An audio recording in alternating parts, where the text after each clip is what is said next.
Estamos con el objetivo de empezar a formular algunas preguntas significativas, ¿ya? Para la vida a partir del análisis de ciertas teorías filosóficas, ¿ya? Poniendo en duda, como dice, aquello que a nosotros nos enseñaron como cierto o como, ¿ya? Y por ejemplo, vamos a empezar al tiro por una parte de la filosofía que es la ontología, y lo veíamos nosotros en la clase anterior cuando el filósofo Platón nos explicaba qué era la realidad a partir de la alegoría de la caverna, ¿cierto? Entonces, vamos nosotros a volver a esa historia, pero antes vamos a comenzar por otro hecho significativo, ¿cierto?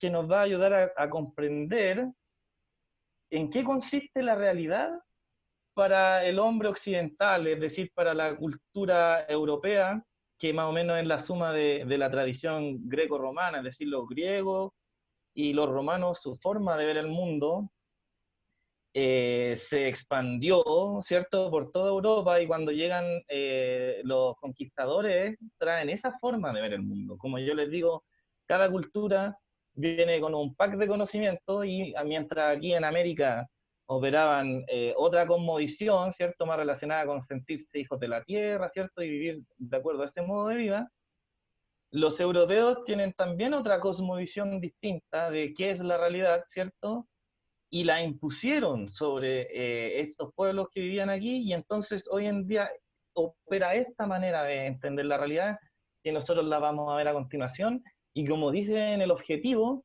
nosotros tenemos que cuestionarla, ¿ya? Porque nos van a decir, oye, chiquillos, miren, esta es la realidad, ¿ya? Así se entiende lo real, y nosotros nos tenemos que preguntar, bueno, ¿será efectivamente así?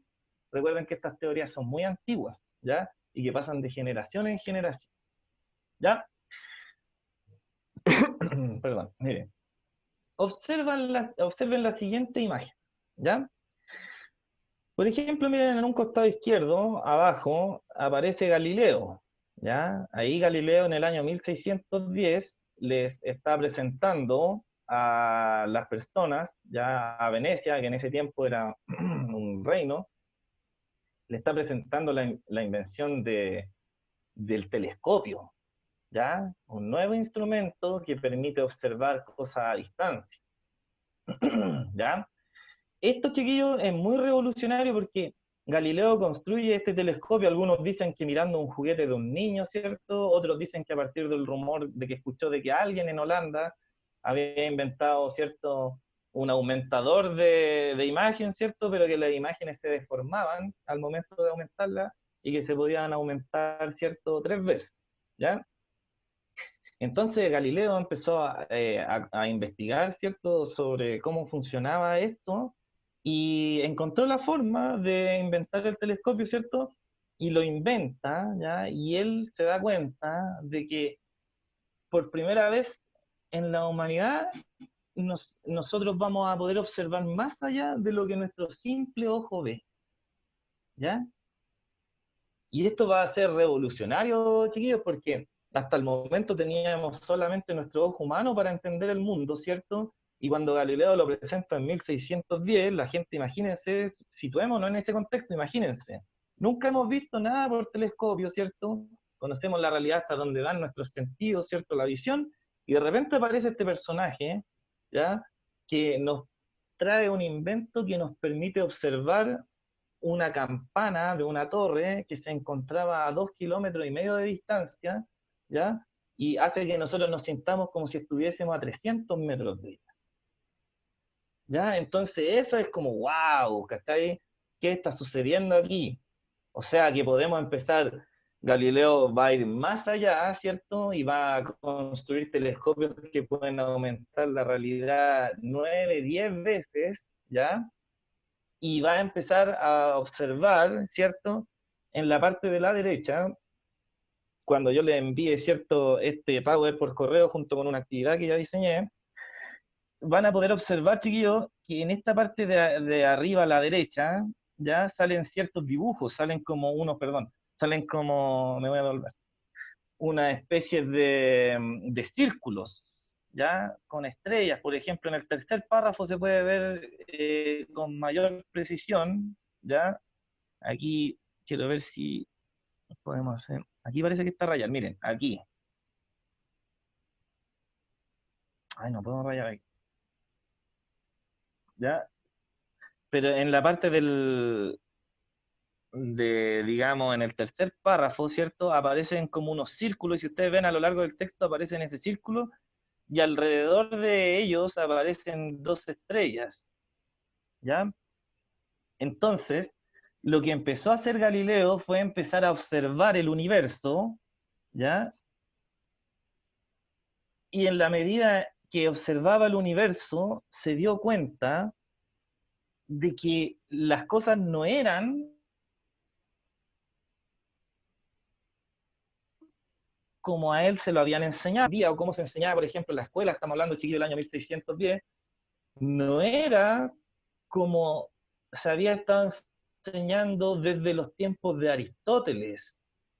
Es decir, estamos en presencia prácticamente de Galileo que dice, oye, chicos, llevamos 2000 años viendo mal el mundo, estamos entendiendo mal. Imagínense lo que es eso, chiquillos, 2000 años. Imagínense que ahora llegara una persona, ¿cierto? Y que estamos en 2020 y nos dijera lo mismo. Oigan, chiquillos, ¿saben que la ciencia y todas las cosas que ustedes, como se han explicado las cosas con la fuerza de gravedad, no es así como ustedes creen? Pero ¿cómo no va a ser así? Se va a preguntar uno. No, pues mira, si se puede ver, mira, yo inventé esto, ¿se acuerdan que lo inventé hace tiempo el telescopio?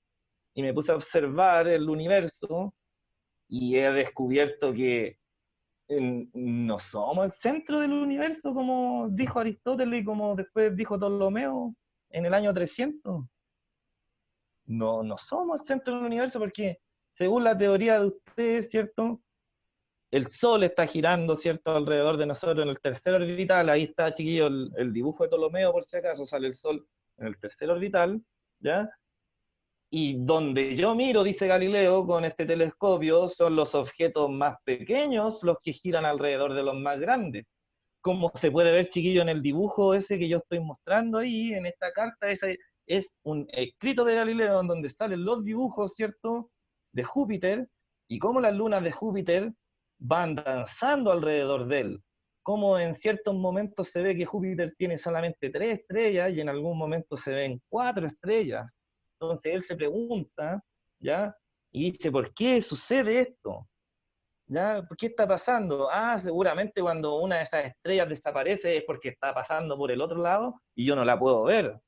¿Ya? Entonces él dice, tengo que decirle a la gente que estamos mal en lo que estamos creyendo, que la realidad no es como la estamos entendiendo.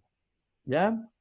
¿Y qué es lo que pasó, chiquillos? Que Galileo, al igual que en el mito de la caverna de Platón, ¿cierto? Cuando obtiene un conocimiento nuevo y sale y se lo muestra a la gente, ¿qué es lo que ocurre con las personas, chiquillos?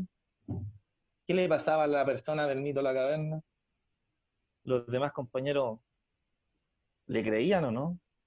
¿O lo culpaban de que se le habían dañado sus ojos? Ya, vamos recordando, necesito que me afirmen ahí, ¿cierto? Para saber si se acuerdan o no de lo último que vimos, del mito de la caverna, ¿cierto? Para seguir avanzando. ¿Ya? Ya. Voy a continuar. Mire, estamos entonces en presencia de un evento revolucionario, ¿ya? De la misma manera que Galileo, ¿cierto? Le expone a las personas, ¿cierto? Lo que acaba de descubrir, recibe el mismo trato que recibió, ¿cierto? La persona del mito de la caverna. Imagínense, chiquillos, lo que es este relato del mito de la caverna, porque es tan cierto.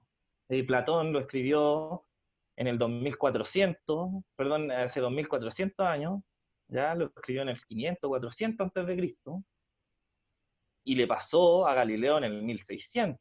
Es decir, 2000 años después, pasó lo que Platón dijo que iba a pasar con aquellos que salen de la caverna, ¿ya? Y lo encarcelaron y lo encerraron a Galileo, ¿cierto? Porque su verdad iba en contra de la verdad establecida, ¿ya?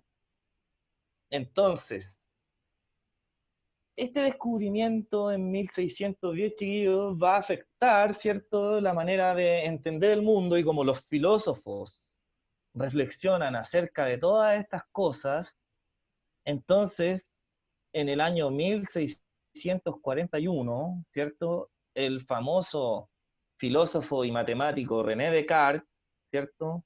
Creador del plano cartesiano que ustedes conocen en matemática, escribe las famosas meditaciones metafísicas, ¿cierto? Con las cuales él, a partir de estos descubrimientos de Galileo, ¿cierto? Y posteriores que comenzaron a salir, ¿cierto? Él se pregunta, ¿qué es la realidad? ¿En qué estamos viviendo? ¿Ya? Y a partir de las respuestas, chiquillos, que va a entregar Descartes, más las respuestas que entregaron Platón, que las vimos en clases anteriores, de que nosotros vivimos en un mundo de engaño y que tenemos que salir al mundo y usar nuestra razón y la filosofía para conocer, de esa misma manera, nosotros tenemos que usar la razón para comprender la realidad, ¿ya? Preguntarnos qué es la existencia, ¿ya? Para saber dónde estamos. Entonces, ¿qué es lo que ocurre? Que René Descartes, chiquillos, va a comenzar a escribir lo siguiente, ¿ya? Que sale ahí, mire, dice. ¿Podemos confiar en los sentidos? Dice René Descartes, sobre quien hablamos, se supone, en la unidad 1, ya este texto, chiquillos, por si acaso sale en la página 46 de su libro, ya por eso hace referencia, nosotros estamos justamente viéndolo en la unidad 1, ¿ya? Ya, fue un filósofo francés que se atrevió a dudar de todo, incluso de su propia existencia, ¿ya? Según el relato que desarrolla en el libro que yo les decía, Meditaciones Metafísicas, ¿ya? Dice, lo primero que se preguntó fue si podía confiar realmente en el mundo que percibía a través de sus sentidos, ¿ya? Y entonces, chiquillos, ahí es donde empieza, miren, los que tienen un celular pueden hacer zoom, ¿cierto? Para ver mejor lo que dice ahí, miren. René Descartes dice, todo lo que hasta ahora he admitido como absolutamente cierto, lo he percibido de los sentidos o por los sentidos. ¿Ya? Ahí hay una idea, él dice, oye, todo lo que yo sé lo he percibido por el olfato, el gusto, el tacto, la visión, ¿cierto? ¿Cierto? Y mira, dice, he descubierto, sin embargo, que estos engañan de vez en cuando y es prudente no confiar nunca en aquello que nos ha engañado, aunque solo haya sido por una sola vez, ¿cierto? Él dice, oye, pero si todo lo que yo sé lo he aprendido por los sentidos y los sentidos me engañan, entonces no debería confiar en todo lo que yo sé. Por eso dice, mire, con todo, aunque a veces los sentidos no se engañen en lo pequeño y en lo lejano, quizás hay otras cosas de las que no se puede dudar, aun cuando las recibamos por medio de los mismos, como por ejemplo, que estoy aquí, que estoy sentado junto al fuego, que estoy vestido con un traje de invierno, que tengo este papel en las manos y cosas por el estilo. ¿Con qué razón se puede dudar de que estas manos y este cuerpo sean míos? Entonces él dice, oye, ya, pero hay alguna cosa que yo puedo tener un poco seguro, ¿cierto? Como que ahora estoy sentado, ¿cierto? En mi escritorio poniendo atención a una clase de filosofía, ¿ya? ¿Cómo voy a dudar? Me supongo que no estoy durmiendo, que me quedé dormido, ¿cierto? Y que estoy soñando que estoy en la clase, ¿ya? Después él dice, mire, y si estuviéramos soñando, dicen en el siguiente apartado, y ahí sale Descartes, ¿cierto? Y dice lo siguiente, mire, ¿ya? Dice, ¿cuán frecuente me hace creer, ¿cierto? El reposo nocturno, lo más trivial, como por ejemplo que estoy aquí, que llevo puesto este traje, que estoy sentado frente al fuego, cuando en realidad estoy echado en mi cama después de desnudarme. Ya él está diciendo ahora, oye, sí, pues, pero ahora igual estoy yo seguro que estoy aquí escuchando la clase del profe, pero igual a veces yo he soñado que he estado en clases, ¿cierto? Y que el sueño parece tan real que yo, por ejemplo, durmiendo, no sé, supongamos que estoy soñando que el profe pide la tarea y yo me asusto porque no hice la tarea y yo la había hecho, o qué sé yo. Entonces el sueño, él dice, a veces es tan real que perfectamente yo estando tan seguro de que estoy despierto aquí, podría incluso estar durmiendo. ¿Ya? Dice, Pero ahora veo ese papel con los ojos abiertos y no está adormilada esta cabeza que muevo, y consciente y sensiblemente extiendo mi mano, puesto que un hombre dormido no lo experimentaría con tanta claridad, como si no me acordase de que he sido ya otras veces engañado en sueños por los mismos pensamientos. Cuando doy más vuelta a la cuestión, veo sin duda alguna que estar despierto no distingue con indicio seguro el estar dormido, y me asombro de manera que, que el mismo estupor me confirma en la idea de que duermo. Lo mismo que yo le dije, chiquillo, recién, pero él lo está expresando, ¿cierto?, con un idioma más acorde a la época, ¿cierto? Y está diciendo lo mismo. Oye, pero si yo ahora puedo mover el brazo cierto, y da los montones de ejemplos, él dice, pero tampoco eso es indicio de que yo esté despierto, porque en los sueños también muevo los brazos, ¿cierto? ¿Ya? Y puedo hacer estas mismas cosas. Entonces, este asombro algo me está causando, me está más confirmando lo siguiente, ¿ya? Él va a preguntar si entonces, ¿de qué puedo estar seguro? ¿Ya? Y por eso ahí dice, mire, convencido de que sus sentidos lo engañan y de que nunca podría saber si está dormido o despierto, Descartes llega a una única certeza, que dado que él piensa, existe. Vamos a ver en qué consiste esto y vamos a explicar la frase pienso, luego existo. ¿Ya? Continuamos.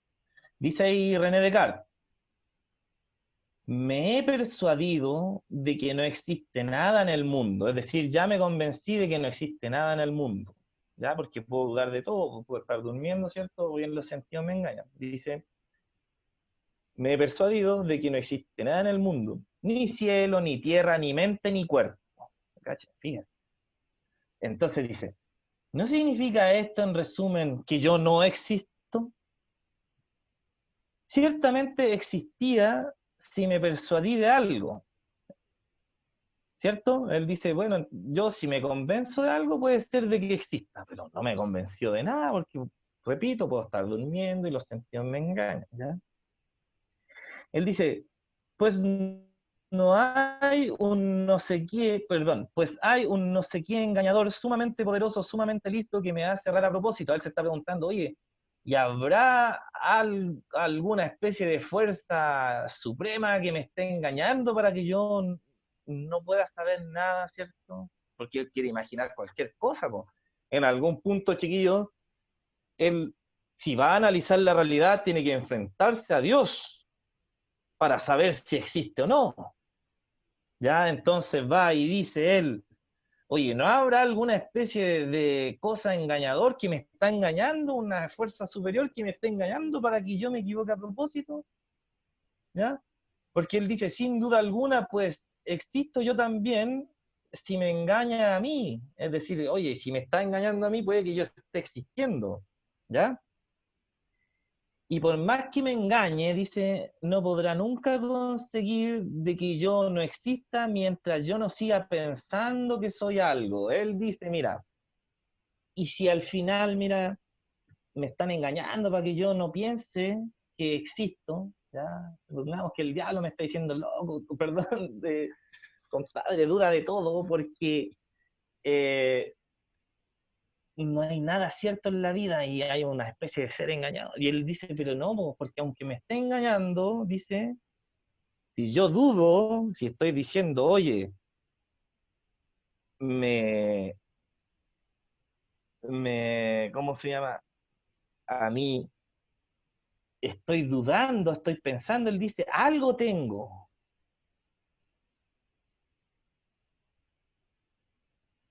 ya, algo soy. Ya, creo que perdimos el... Es que estoy conectado, pero estoy conectado a dos señales. Voy a tratar de conectarme aquí.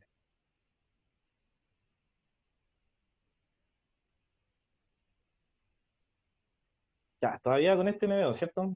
Ya, porque el Mm, computador... ahí está. ¿Me escuchan o no? Confírmenme, levanten el dedito porque yo los veo a ustedes, por si acaso.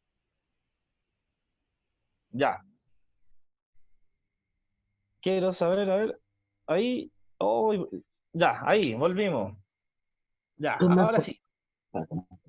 ¿cierto? Ya, No, chiquillos, dice ahí, miren, entonces, ya dice, de manera que una vez sopesados escrupulosamente todos los argumentos, se ha de concluir que siempre que yo digo yo soy, yo existo, o lo concibo en mi mente, es decir, o yo me doy cuenta y digo, obvio que existo, pues si estoy aquí ya, necesariamente ha de ser verdad. ¿Qué soy? Él dice, una cosa que piensa. ¿Qué significa esto? Una cosa que duda, que conoce, que afirma, que niega, que quiere, que rechaza y que imagina y siente. Entonces él está llegando a una conclusión ahí muy importante, porque él está diciendo, ¿sabe qué? Yo puedo dudar de todo, de todo, de todo, de todo, pero de lo que no puedo dudar es de que soy una cosa que piensa, y él dice cosa, él no dice un hombre, un humano, porque él duda de eso también, duda de su cuerpo, ¿ya? Pero él dice de una cosa no puedo dudar. ¿De qué cosa? De que estoy dudando. Y dudar es pensar. Soy una cosa que piensa. Y a partir de ese pensamiento, dice, puedo declarar mi existencia. ¿Ya? Por eso René Descartes, chiquillos, tiene una frase que dice, pienso, luego existo.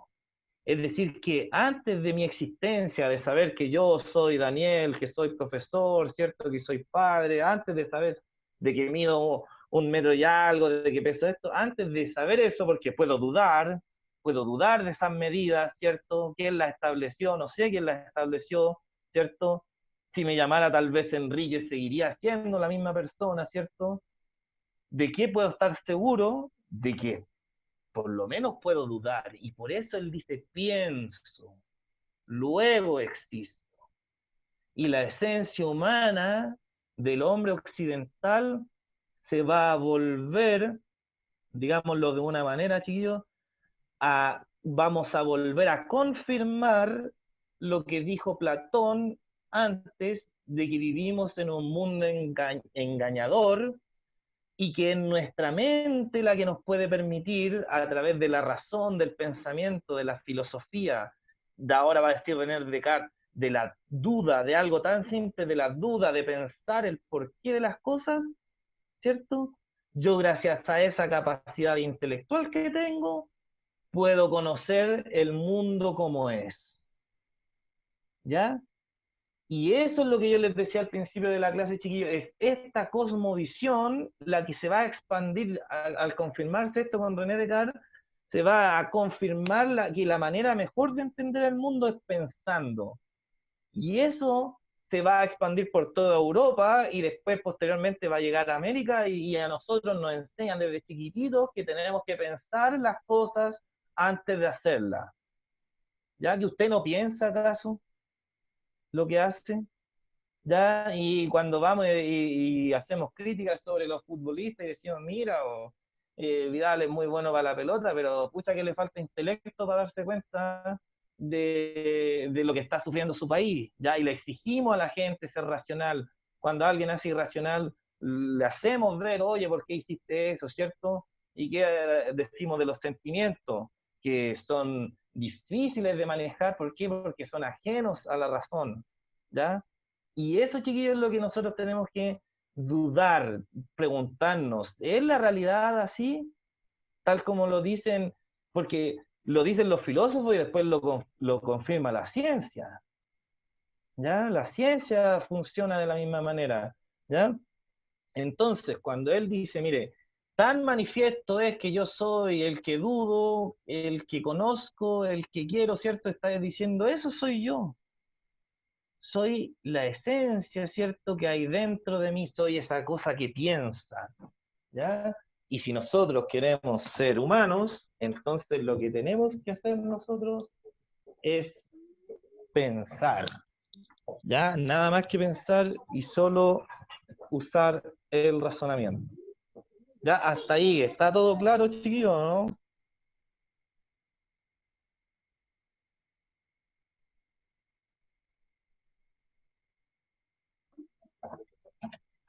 Chiquillos, ¿hasta aquí hay alguna duda, alguna consulta sobre lo que estamos viendo? ¿Algún comentario que quiera hacer de René Descartes? Estoy preguntando primero si Ah, sabe. profe, Cuénteme. ¿puedo escucharme? Sí, lo puedo escuchar, dígame. Que René Descartes lo que dice que luego pienso y luego existo es una frase que él siempre dice, que Sí, yo, por si acaso, que yo había visto en una película de Alan Kardec, y decía que él así fue es. es como un filósofo y matemático.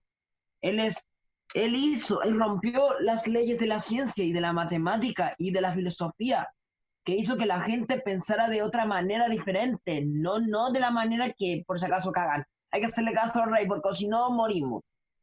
Y él fue tan valiente que él hizo un nuevo pensamiento, una revolución.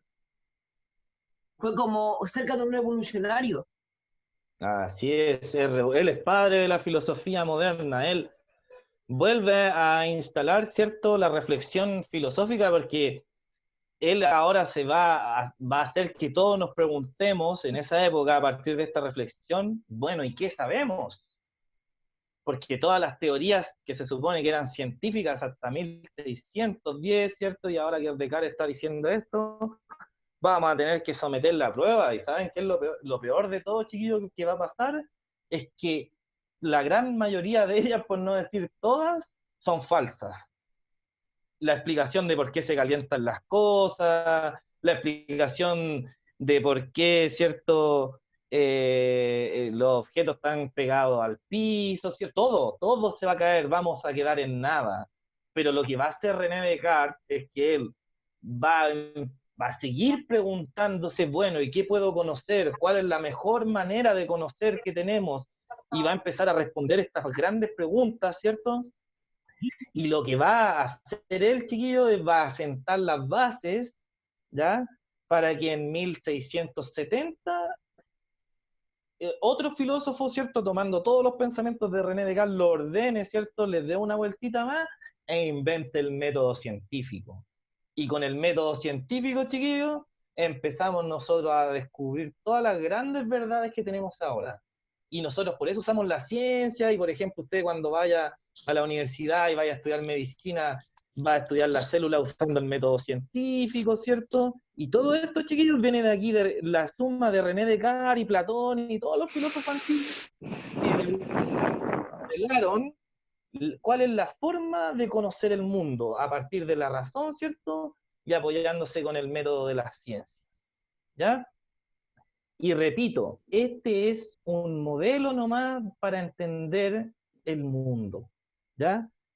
En otros países, chiquillos, en otras culturas que existen hasta el día de hoy, es otro el método que tienen para comprender la realidad, ¿ya? Acuérdense que yo le hablaba de la meditación, ¿cierto?